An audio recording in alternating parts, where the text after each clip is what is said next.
Among the litany of things that I adore about the story of Clair Obscur Expedition 33, one of the most prominent among them is that in this rich, human story about art, perspective, life, death, and grief, there is no single character whose actions are portrayed as faultless, blemish-free, and vastly superior to the others. Aline as the paintress is shown to be trapped by love and grief, unable to move on and inhumanely creating limited life forms to serve as her coping mechanism of a false family. But she is also largely sympathetic and human, a grieving mother so flawed yet so understandable, wrong and yet relatable. Renoir's message is ultimately one that most can get behind or at least accept, that allowing oneself to waste away through escapism instead of confronting their grief and progressing through life is infeasible. He wants to get his family back, but on the path to doing so, he and his wife destroy the world that his departed son created out of love and transform it into something dark and twisted, and he himself resorts to a widespread eradication of the lives within the canvas to his end.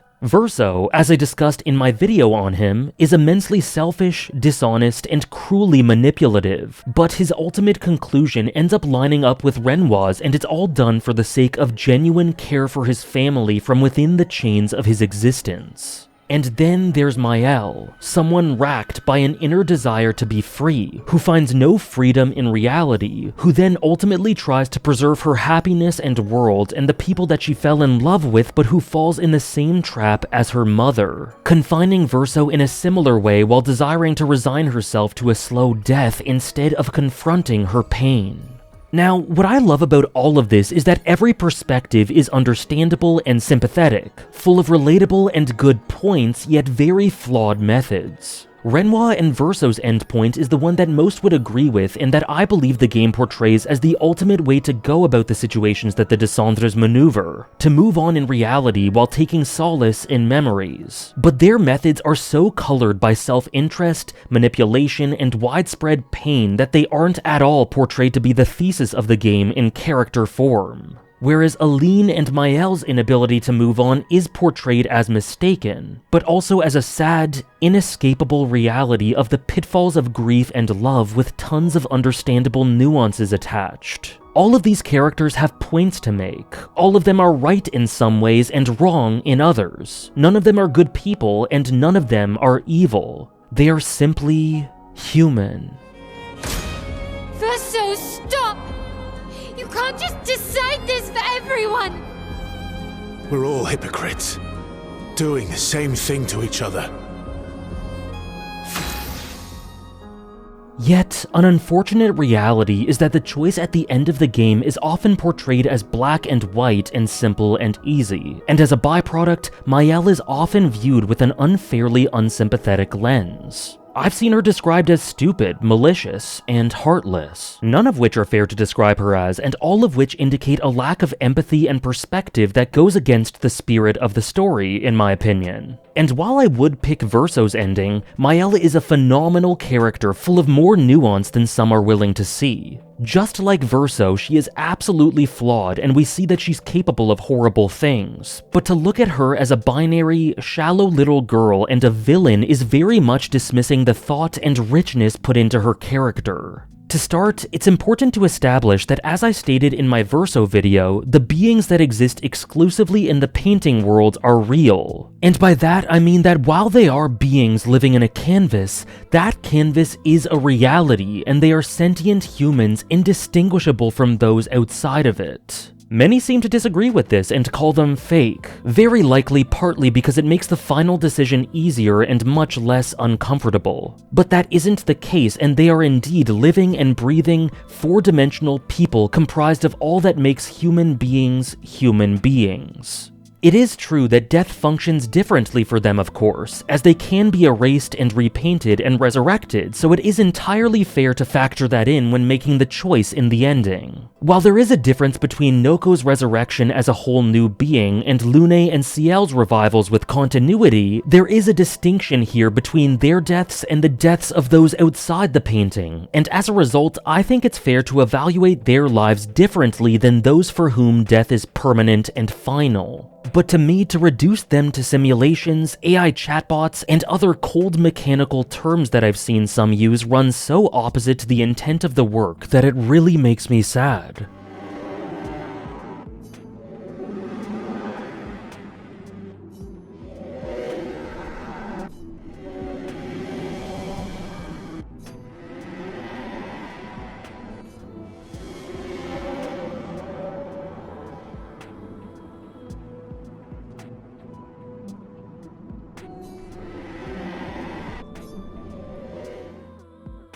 Now, of course, the line "for me" as uttered by the faceless boy here is important, and the semantics here may throw some people off, so let me clarify.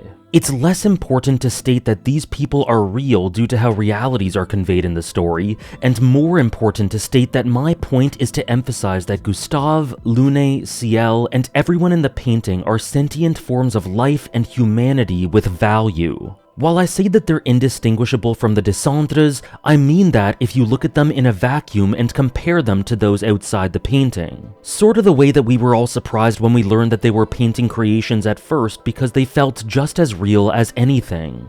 Yet, like I alluded to, their lives are much more controlled. They function as a commentary on interpretive escapism, and due to the nature of their existence, I think there are many different ways that they can be referred to. But the point here is that they are sentient forms of human life with immense value. If you agree with that, we can set semantics aside because the sentiment that they are true forms of life and not pale, significantly lesser fakes is the important thing. Yet some say otherwise, and I'm certain that this was not the intent of the developers given how they approached their unbelievably empathetic and intimate character exploration for the beings of the canvas through the words of Maelle, of Verso's soul portrayed through the faceless boy, and of the entire meta-narrative that it spins about art and how the story reflects upon itself. Spiritually and emotionally, it just misrepresents and hollows out the story if you for some reason look at them as fake.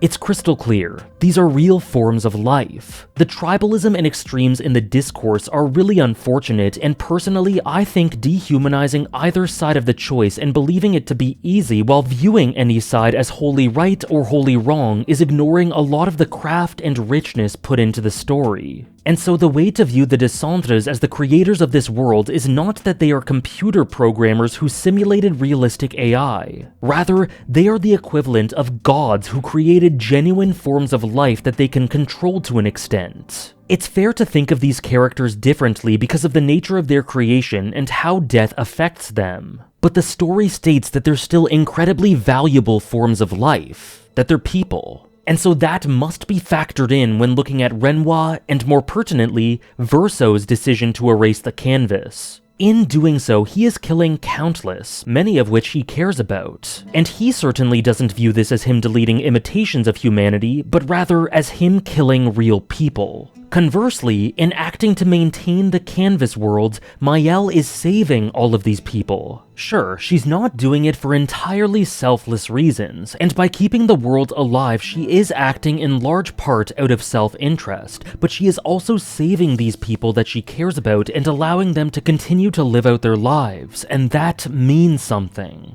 They can still be real while having death function differently and less permanently for them. This is their reality, it isn't false, and it allows them to live out their natural lives without the inhumane fear and oppression that the Gommage represented. After losing the brother that she so loved, and after blaming herself for that loss, thanks in no small part to her mother and sister hammering that in, Maelle wants to live in a happy world surrounded by loved ones where they can all be together. She wants to have a piece of Verso and a reflection of him by her side.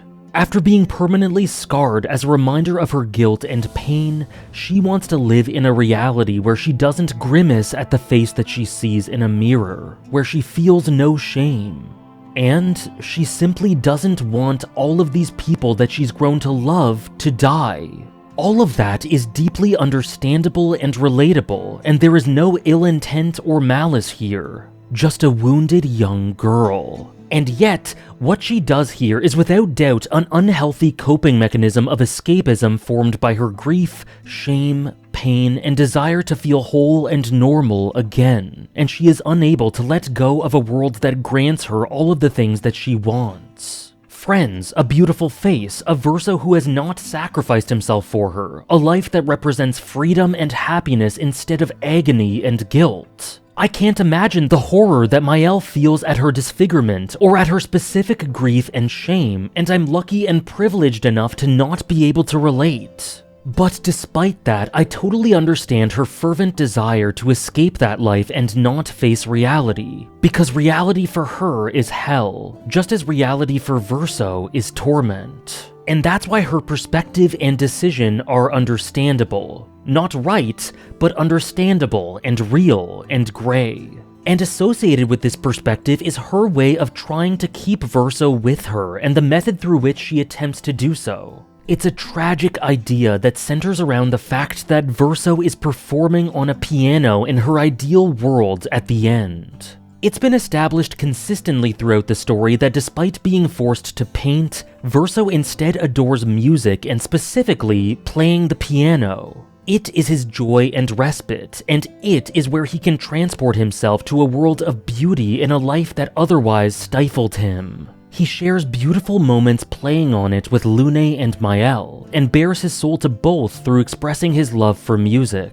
And Maelle is receptive and embracing of it, and she has this fact in mind when constructing the painting world that we see at the end. Because here, she doesn't force him to paint in the way that he was forced to as a child. She instead appeals to his heart and soul, trying to acknowledge who he is and help him enjoy his life through giving him what would seem like a dream come true, a chance to perform on a grand stage like he used to. In addition, Verso is noticeably older in this ending, after having previously expressed clear torture at not being able to live and age normally. Here Maelle is displaying a form of the bargaining stage of dealing with grief. She gives him what he yearned for in life, allowing him to grow old, to not stay the same age as always, and to not feel like he is stuck and trapped in time. She gives Verso the license to age into his twilight years and live out his dream at the peak of his abilities. His true passion is music, so what better way to give him the path to happiness than to allow him to live it out in front of friends, family, and loved ones as he goes through the phases of life. It's all he could have dreamed of right here in this eternal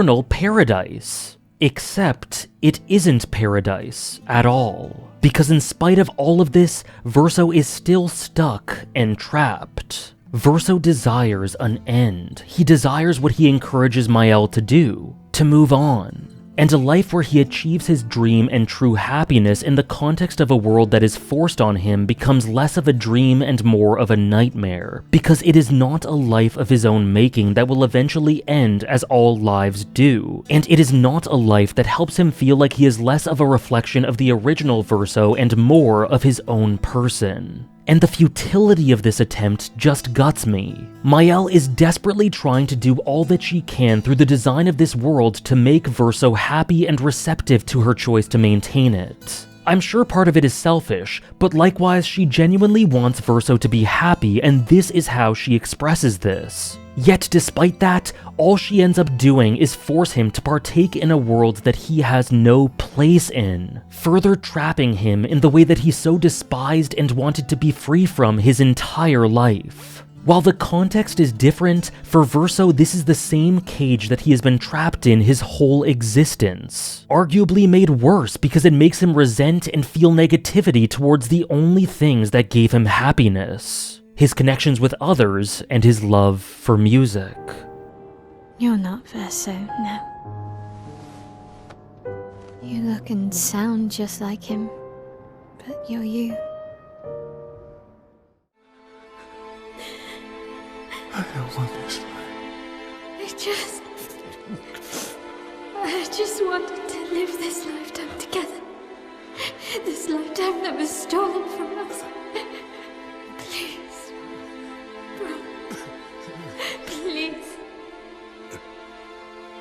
I don't want this life.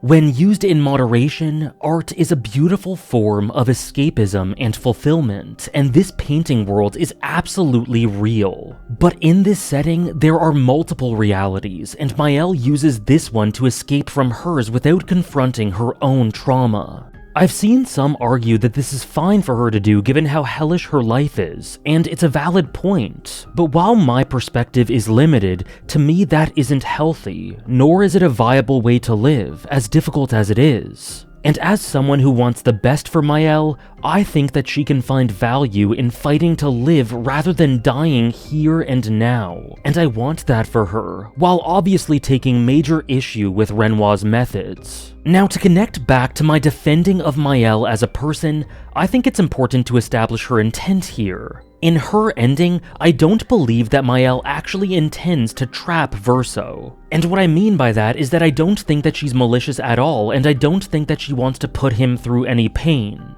Quite the opposite if you take into account the way that she tries to help him to be happy. But it's just that she cannot let go, and so due to her understandably prioritizing her happiness and this world above Verso's freedom, his imprisonment is a byproduct of her choice. Just like the deaths of those in the painting are the byproducts of Verso's choice in his ending. And yet the fact remains that despite her intent, he is indeed imprisoned by her actions. And so, she is culpable. It isn't anything close to evil, and yet, it is still a horrific thing to witness. I don't believe that there is any notion of this being a life that Verso has grown to accept and enjoy, and in a game that is as deliberately crafted in terms of presentation as this, the choice to cut from Verso unloading his desperate pleas to help him and let him die to this scene feels very telling, as does the huge and horrifying low piano crash that we hear upon seeing Maelle's distorted face in response to Verso hesitating to play. Here we have a Verso more chained and agonized than ever before by an unintentionally terrifying and desperately sad Maelle who has resigned herself to a false reality and a slow death due to not being able to move on from grief. And I just can't see any spin for this being hopeful in any way for Verso and Maelle. It's just sad and gutting. But it isn't an evil thing, and I think the piano crash is a realization of the extent of the horror of the situation more so than a moral conveyance of Maelle being a horrible person, because she's not. It's just a terrifying jolt and lamentation of how things have come to this. It's a horrific existence for Verso, so torturous that even his love for music and his connections with others, as I said, his two prior methods of freedom, seem like a prison. It doesn't make Maelle evil or intentionally cruel and manipulative, but it does make her ending the worst one for me if I had to pick one. There is horror at the state of things, but more than anything there is profound sadness here for me at Maelle's silent plea and Verso's inability to do anything but comply. She doesn't desire him to be unhappy nor caged, but he is dancing to her tune and she is forcing him to partake in her dream as her body wastes away in reality. All due to pain and the lingering, rotting fragments of a shared promise and dream from ironically happier times. What about you, though? What do you want? What do I want? I guess I'm still figuring that out too. Well, what did you used to want? Music. Yeah? Yeah. Before the fracture, I studied piano at the conservatory. I loved it. I really miss performing at the concert hall. When the lights dim and the room is hushed and the first notes echo through the chamber, I can just lose myself. Every time I play, it feels like my heart's about to break from the beauty of the notes. That's lovely. I miss that a lot. Maybe when this is over, we can fix up the opera house and you can perform for us. It would be my pleasure. I want my first concert to be yours. And don't worry, I'll make sure the room is packed. I'll put up posters everywhere in town. Oh, no pressure, huh? All right. I guess I better start practicing.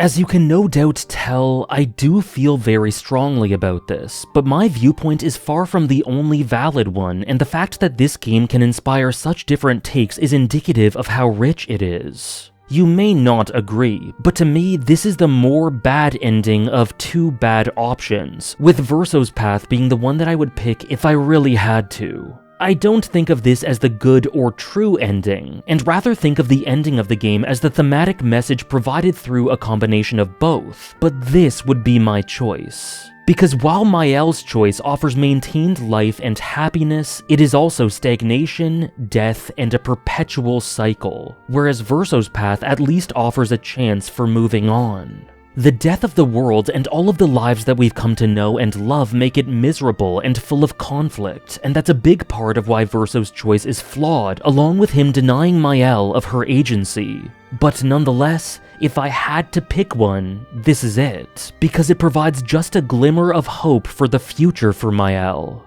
Of course, maybe someone who can relate more keenly to her could argue that it's more humane to allow her to live as she likes in whatever reality she desires at the expense of Verso's freedom, her father's desire for the family to be together, and of her life, as that is her right. But I can only make my choice based off of my own experiences and thoughts, and this is what I would wish for her more than anything. I just think of the section of the game where you roam the gilded halls of the Manor after the fire as a scarred Alicia, and I feel like that is an abstract allegory of her mental state. And I wish for her to be free, and this is the path to that, as torturous as it is. Some would argue that freedom is within the painted world, and for Maelle, it is. I think there's a good chance that she's fully aware that she will die while staying in the canvas, and it is her choice to stay regardless, and she prevents widespread death in doing so. It's heartbreaking to take that away from her. But looking at Maelle becoming distorted and losing herself, seeing Verso on strings while the Descendres fall apart, neither choice feels right by design, and I just have to go with my gut in hoping that she can move forward. Not to erase her grief, because that isn't something that happens, but to find value in her own reality and find a way to live. Despite my strong feelings, do I feel confident in that decision? No. As much as we would all love to feel good about the end of the game, there is just no route that would feel right considering the moral complexity of the situation. We're going to be sad no matter what, which is why I think some try to make it seem much more simple than it is. Maelle is a sympathetic, human, layered, and rich character who doesn't deserve abuse and hate, but understanding and empathy. Of course, she is very flawed and selfish as a person, but so are Renoir and Aline and Verso, and likewise, they all deserve understanding. And so does Maelle. She is disfigured, she has lost so many people that she loves, and she is full of shame and regret. But she is alive, with the capacity to create more art, the ability to form more connections, and the freedom to make of her life what she wants. She shows so much courage and perseverance throughout the story, and if she can do so again and find it within herself to be empowered through what she has learned from her experiences with Gustave, Lune, Ciel, Esquie, Monoko, the painted Verso, and the original Verso, then that is the path to true happiness. It's far from perfect, and it feels horrible, but sometimes we need to struggle and suffer and claw our way through life. And in those times, holding the memories of those we love close to us is what can push us through. Many thanks for watching.